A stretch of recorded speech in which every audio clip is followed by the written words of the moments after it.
record that'll blow your mind.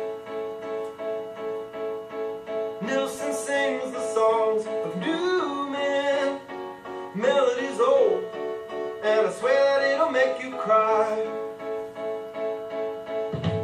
And on the way you'll buy some bottled liquor, the kind we always talk about, and pushing long and hard for the weekend. When it's gone, we'll be humming and go back to our lives. Every now and then we smile at the end of the day. Things will only get better over time anyway.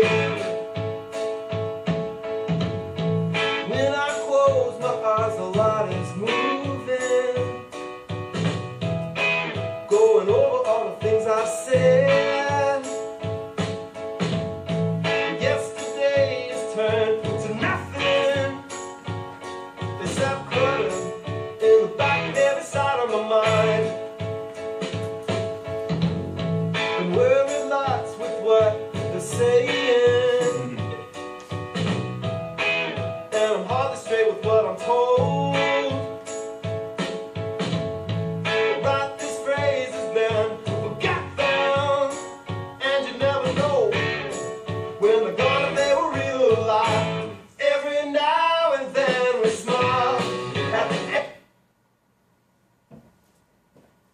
Reporting live from SeaWorld, Orlando, Florida. It's a beautiful day outside, but underneath the surface there's a bombshell, according to our source, because she's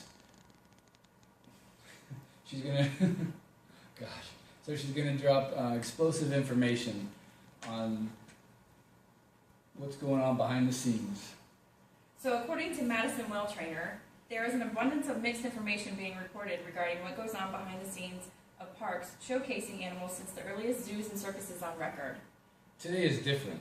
She says that she has videos and still pictures of receipts and transactions taking place behind the scenes with purchasing and selling of animals being abducted around the world.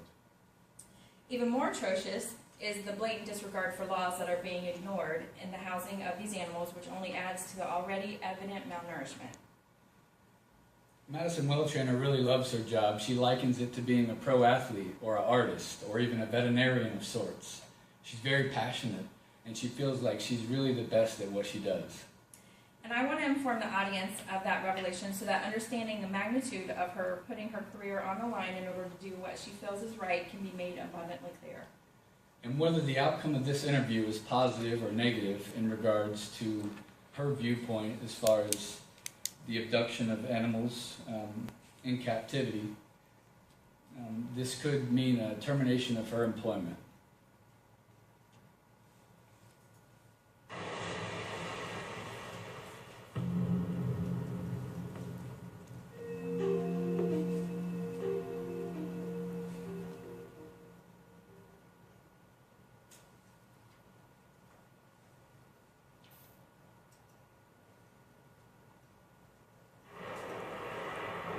Killer whales are some of the most magnificent animals in the sea. They range over vast areas of ocean, and in many places are a source of awe for those privileged to view them. These animals have the second largest brain ever to exist on Earth. They live in tight family units and exhibit highly sophisticated communication. Their friendliness and curiosity towards humans belies the name killer whale, and they are more and more being called orca. In Western nations, orca are protected by laws prohibiting humans from harming or even harassing them. But in Japan, they have been the object of a ruthless hunt. Data released by the Japanese Fisheries Agency reveals that between 1954 and 1997, nearly 1,200 orca were killed in Japanese waters. An additional 63 were captured for Oceanaria. These takes virtually exterminated killer whales from the waters around Japan. On February 7, 1997, a pod of 10 orca were sighted offshore and driven into Hatajiri Bay near the town of Taiji in Wakayama Prefecture. All 10 orca were held for 3 days until deals were struck for the sale of 5 of them. When word reached the outside world of the capture of the killer whales, who quickly came to be called the Taiji 10, an international outcry arose. Faxes and emails flooded into Japan from all corners of the world. Nevertheless, removal of the females and young from the pod proceeded.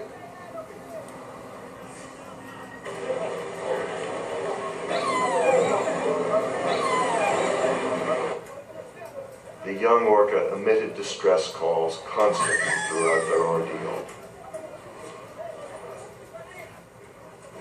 The 5 orca brought a price of 120 million yen, or approximately $1 million US. Nanki Shirahama Adventure World purchased 1 female and 2 males.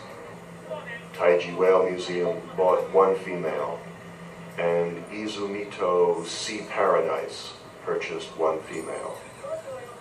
The remaining 5 were chased out of the bay and set free. But all young females in the pod had been taken into captivity, so the prospects for the pod's long-term survival are grim.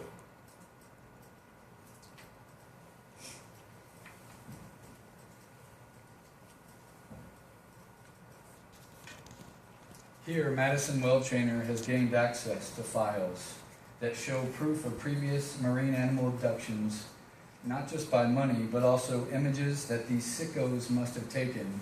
Seemingly as bragging rights, but little did they know, someone was collecting all of the breadcrumbs along the paper trail.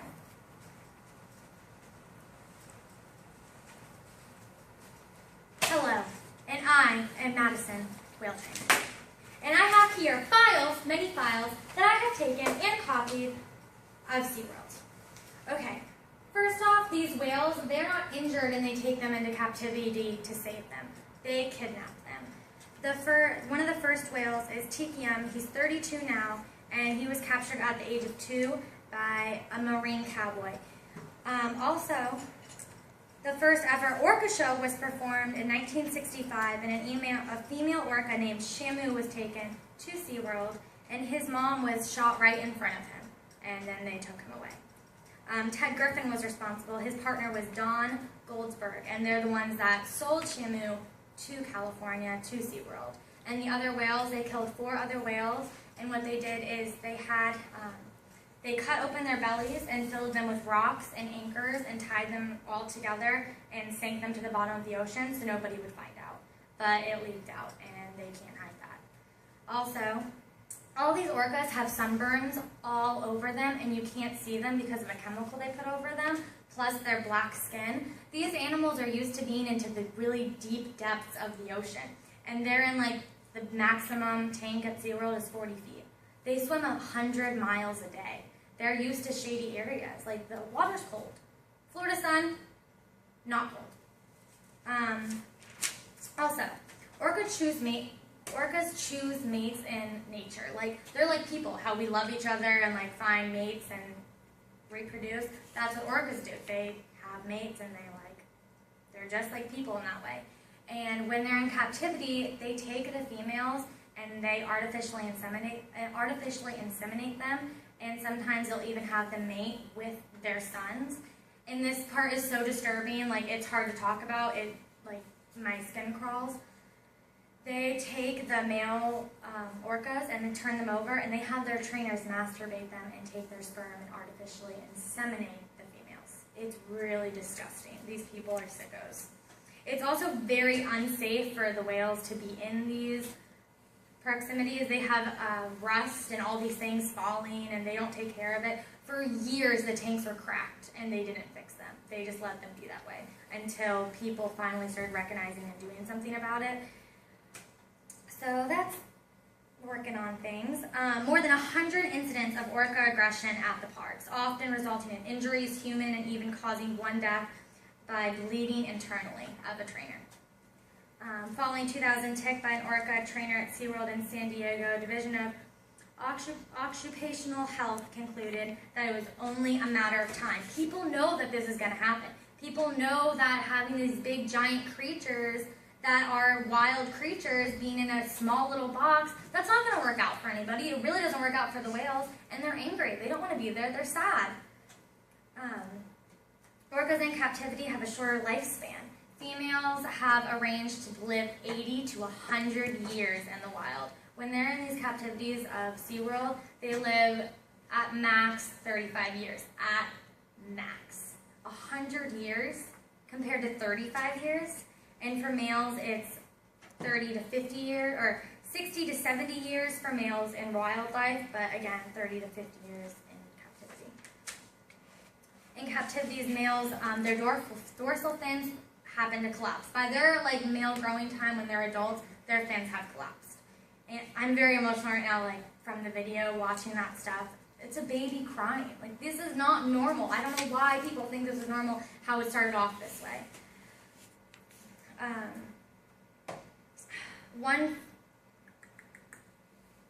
I can't even read it. I don't know why we're doing this to these creatures. I really don't understand.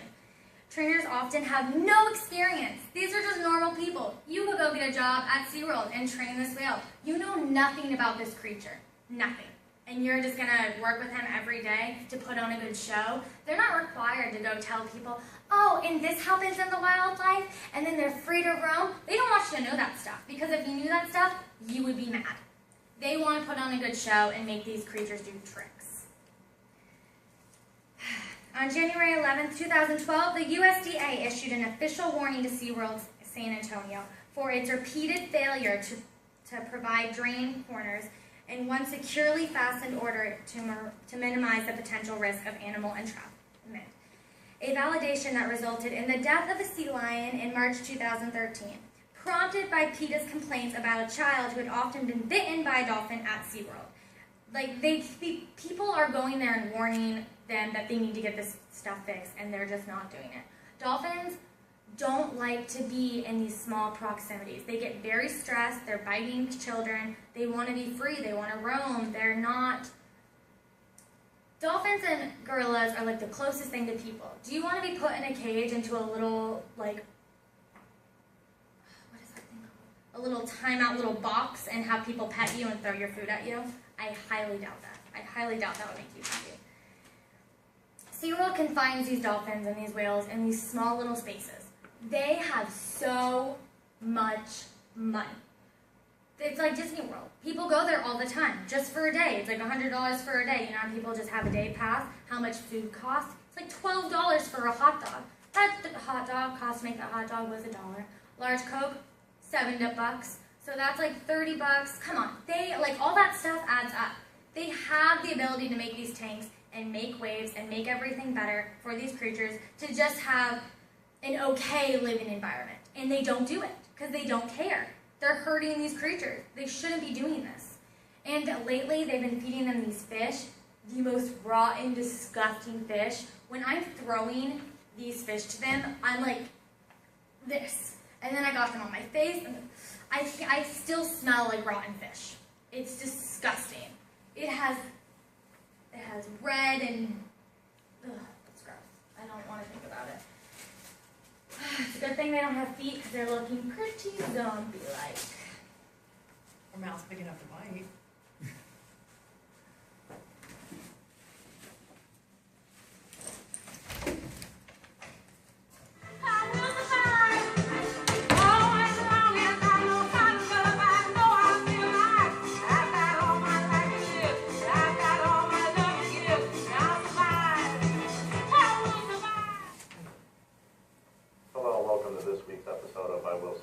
I'm your host, Ward Franklin.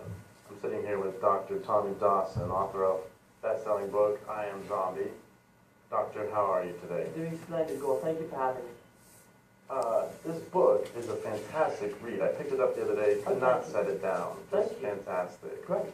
I like how in the book you talk about how the zombie apocalypse isn't just an idea, that it's actually a scientific fact, that it will happen. Yes, I talk about in chapter 13 that the zombie apocalypse is actually going to happen within the next 4 years. And essentially, this book prepares people for hiding places and shelter and weapons. Like a zombie survival guide. Exactly, yes. There's certain parts of the book that really interested me. Oh, okay. You talk about how a zombie is actually dead. Oh, they're dead. See, some people argue that a zombie is still a human, No, just no, sick. No, you misunderstood. See, they were once human, but were big. And now their brains are no longer functioning Okay. as human. So Okay. they're zombies, they're dead. You understand? Mm-hmm. Okay. So you don't believe that zombies are capable of any emotion? I don't know that. Okay. Zombies perhaps may have emotions such as anger, but that's not it. Zombies don't get happy, they don't get jolly. No. Are zombies strictly driven by hunger or by anger, would you say? I'd say a little bit of both. They can smell fear. Don't think that they Is that their main sense? I would say one of the biggest, most important to them. Because if they smell fear, they will attack. Can they hear better than regular humans? You know, I actually have a chapter on that in chapter 7. Didn't you say you read the book? Bits of it, yes. Okay. Parts. Okay. I had trouble setting it down. Okay. That's good. Well, let's take a quick break real quick. All right. Get a word from our sponsor, and we'll be right back. Sure. Do you have bad breath? Do people run when you talk to them? Are you a zombie? Then Zombie Mouthwash is for you. It's chemically balanced to eliminate the aroma associated with zombie eating habits. Research shows that eating human flesh causes chronic halitosis. Zombie Mouthwash cures even the toughest death breath. Oh my god, no! Sold in stores near you. Zombie Mouthwash. Doctor, there are a few other questions that I have, but first I want to read a question that one of our viewers has sent in for you to answer. Okay. This is from Bobby Wilson. He lives in Texas. All right. He asked, if my girlfriend was turned into a zombie, could I, morally, still have a physical relationship with her? And what kind of STDs would this bring into the bedroom? Great question, Bobby. Yeah, I actually get that a lot. By the book, it's very young, STDs, hard to say. Syphilis, Would he be turned into a zombie? there is a chance, There is a a chance. definite chance. I would stay away from that. It's not worth the risk. Not worth the risk. Well, it might be. No, not worth the risk. No? No. Bobby, no. Okay. Great question. I have another question, a personal Sure. question. I've always wondered, do you go after the heart or the brain Great when question. trying to kill a My zombie? favorite question. Weapon of choice should be steak. Some people think steaks for vampires, which they are, but also for zombies. Okay. And what you want to do is dry that steak, clear it in their skull. Okay. Okay? If it destroys the brain, it no longer functions. So it's the Yes. brain. You go after the brain. Yes. Okay. Do they have a heart? Do they have a beating heart? You're not beating, but it's there. It's black. You know, it's black as coal. Do you possibly believe in the possibility that there might be a good zombie? We'll talk about that another week. I think that's all the time we have. Stay tuned. Next week we'll pick up this conversation again. You guys have a great night. Thank you. Good evening, everybody. My name is Emma Dolphin Trainer. I was a former employee at SeaWorld before this event happened. Now, let me start with a quote. Love is the only force capable of turning an enemy into a friend. Now, Martin Luther King Jr. had the right idea, although I'm referring to a different kind of enemy. As with the whole apocalypse and all, any living, breathing being has come to the realization that it may not be the best idea to go strolling outdoors alone anymore. Yes, our day-to-day lives have been slightly altered by these lovely creatures. But thankfully, there is now a way to live in harmony with them. A fairly new concept, but very, very effective that was proven by me and my colleagues in numerous trials, the majority of which were without fatal errors. The majority. Now, zombie training refers to a technique teaching undead corpses specific responses to specific conditions or stimuli. Or to put it simply, teaching a zombie to behave a certain way in relation to our interaction with them. Now, traditionally, animal training is used for the purposes of companionship and protection and entertainment, although I am personally not a big fan of the latter case with zombies. The reason I think me and my colleagues even first attempted training zombies was because when you really think about it, it's almost inhumane to kill them. It's not their fault they eat our brains. We have been advertising and encouraging this behavior for years with these Left 4 Dead video games and Night of the Living Dead movies. It is merely a tradition that followed through with them into their active afterlife. It's our fault that this entire epidemic occurred after all, what with all the mistreatment of our sea life that we allowed to happen. So it's only human that we try and show them as much compassion and acceptance as possible. Now, as I mentioned before, zombie training is practiced for the main reasons of companionship and protection. The zombie apocalypse is a pretty lonely time. Who knows, your entire family could be dead by now. And in my opinion, it's much smarter to stay in smaller groups because you really don't know who you can trust these days. So, you're lonely. You need someone you can trust. Who better than a zombie? They're everywhere! Just pick one! Zombies are also really practical guards. If other zombies see you walking around town with a zombie happily adjoined to your head, they're not going to attack you. They're not going to see you as a threat. They might even mistake you for one of their own.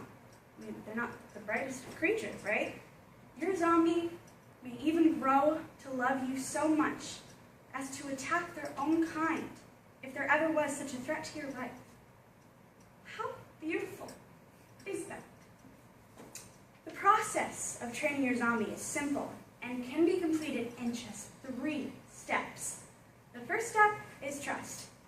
And the first step towards gaining a zombie's trust is not parading around looking like a cowboy ninja warrior killing zombie machine. Leave the gun and the army jacket at home, people, and make yourself look more presentable. Fresh hair, an iron shirt, nice dress pants, and ladies, a little lipstick never hurt anybody. Bottom line is, a zombie is going to be more willing to approach you if you look nice. My research has proven that zombies are more keen to devote themselves to a human that looks good enough to eat, believe it or not. So, once you got yourself looking all scrumdiddly-umptious, it's time to approach the zombie. Now, my colleagues and I have discovered that, most likely due to the skin rotting down a few layers, the zombies actually have a few ticklish spots in their body. Now, once you're close enough, you want to reach out and tickle right into their jawline or at their fingertips.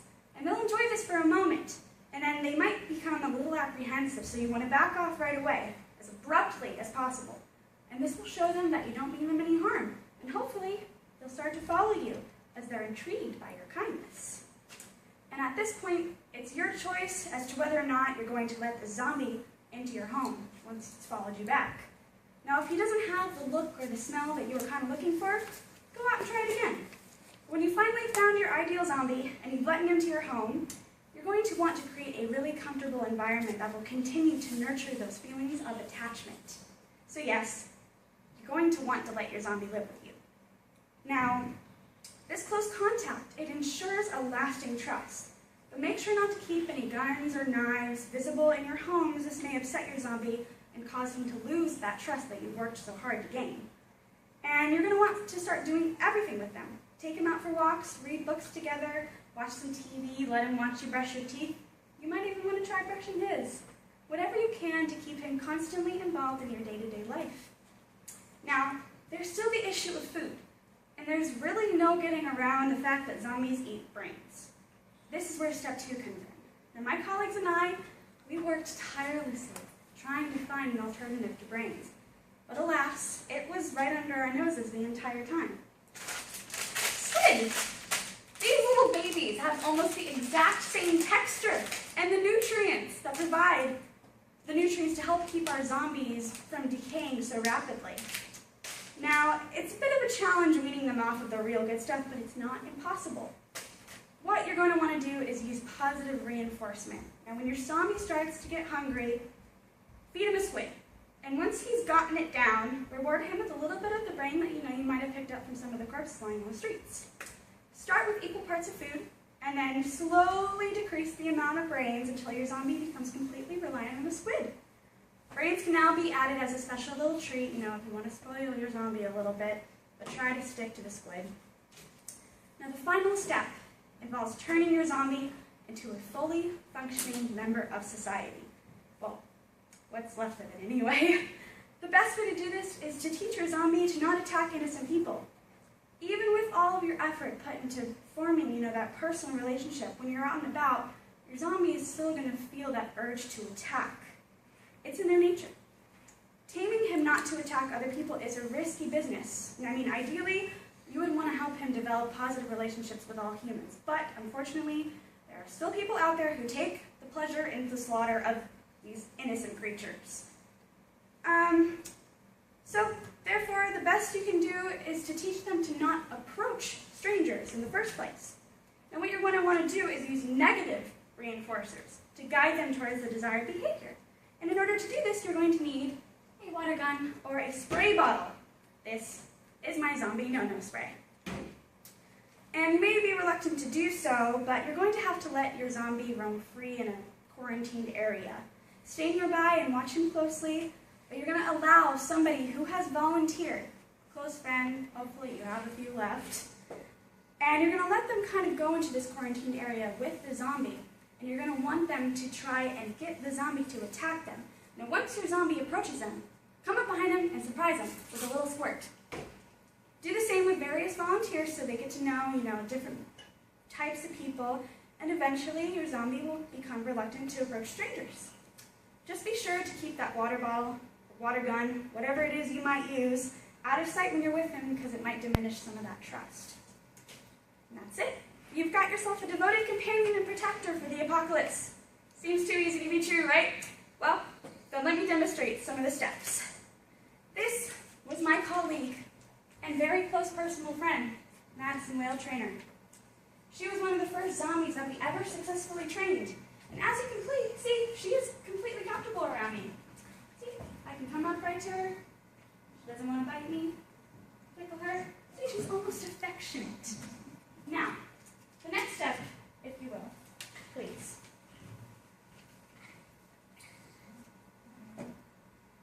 She now enjoys the squid. If you could please. She now enjoys the squid, and she voluntarily goes for it. She doesn't even want brains anymore.